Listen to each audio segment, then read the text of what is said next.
बघा, आज आपण व्याकरण विभाग हा व्याकरण विभाग शिकणार आहोत.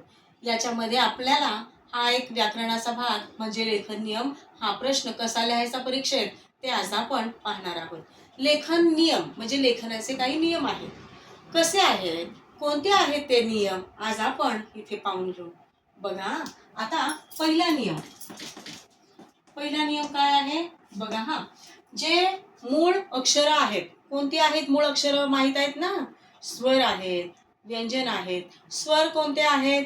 अ पासून हा पर्यंत जेवढे अक्षर आहेत ती सगळी स्वर. अ आ इ ई उ ऊ ए ऐ ओ औ अम हा. आणि व्यंजन कोणते आहेत? क ख ग घ च छ ज झ, हो की नाही? हे सगळे. मग आता एक एक अल्फाबेट, ओके, एक लेटर, मराठीचं एक लेटर, त्याला जेव्हा काना, वेलांटी, उकार, मात्रा असतात तेव्हा पहिला द्यायचा की दुसरा द्यायचा? वेलांटी पहिली द्यायची की दुसरी? उकार दुसरा द्यायचा की पहिला? हे आज आपण शिकणार आहोत. मग आता बघा, आपण उदाहरण बघूयात. मी, जेव्हा म हे लेटर आपण लिहितो, म हे अक्षर जेव्हा लिहितो तेव्हा या एक अक्षराला नेहमीच वेलांटी किंवा उकार हा दुसराच येतो. मग मी, दुसरी वेलांटी. बघा, तू, दुसरा उकार. त्याच्यानंतर ही, दुसरी वेलांटी. त्याच्यानंतर मी, तू, ही.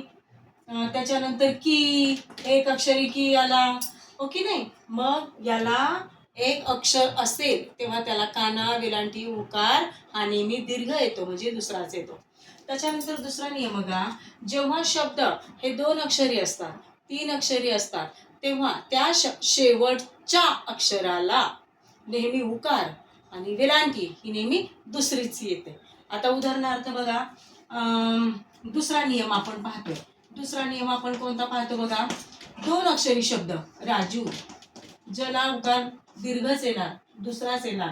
त्याच्यानंतर बघा, कवी, कवी ही जी वेलांटी आहे ही नेहमी दुसरीच येणार. त्याच्यानंतर गुरु, गुरु, गुरु हे नेहमीच दुसराच उकार येणार. बघा, राजू, कवी, गुरु शेवटचं हे अक्षर आहे त्याच्यामुळे याला काय आलाय? उकार दुसरा आलाय. कवी शेवटचं अक्षर आहे म्हणून वेलांटी दुसरीच आली. आता बघा, आपण कोणत्या वर्गात आहोत? इयत्ता 8वीच्या वर्गात आहोत. म्हणून 8वी, पहिली, दुसरी, तिसरी, चौथी सगळे वर्ग जे आहेत, 10वी, 12वी, त्या सगळ्या याला कसले येणार? हेच येणार. त्याच्यानंतर तिसरा जो नियम आहे ना, तिसरा जो नियम आहे, वर्ब म्हणजे क्रियापद. क्रियापदाने वाक्याचा अर्थ पूर्ण होतो, बरोबर? त्या क्रियापदांनाही नेहमी दुसरी वेलांटी येते. मग कोणते मला सांगा क्रियापद? राहिली, दिसली, पाहिली, केली, आणली. बघा, तिसरा नियम कोणता आहे? क्रियापदाला नेहमी दुसरीच वेलांटी येते. मग बघा, दिसली, पाहिली, पाहिली, आणली, आणली, ठेवली. तर आता बघा, हे जे 2 अक्षरी किंवा 3 अक्षरी हे जी क्रियापदे आहेत, या क्रियापदाला शेवटच्या अक्षराला नेहमी दीर्घ वेलांटी येते. हा एक नियम आपण लक्षातच ठेवला पाहिजे. आता आणखीन एक नियम आपण बघूया. जेव्हा रफाराचे शब्द येतात, रफाराचे शब्द, तेव्हा त्याच्या आधीच्या अक्षराला नेहमी दुसरीच वेलांटी किंवा दुसराच उकार येतो. आता बघा, रफार आले, रफाराच्या आधीच्या अक्षराला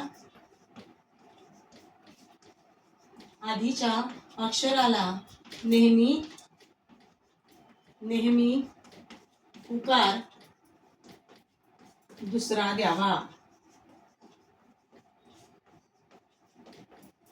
द्यावा. मग बघा, आता उदाहरणार्थ बघा, पूर्व, ओके, दिशा, पूर्व, पश्चिम, पूर्व. त्याच्यानंतर बघा, सूर्य, सूर्य.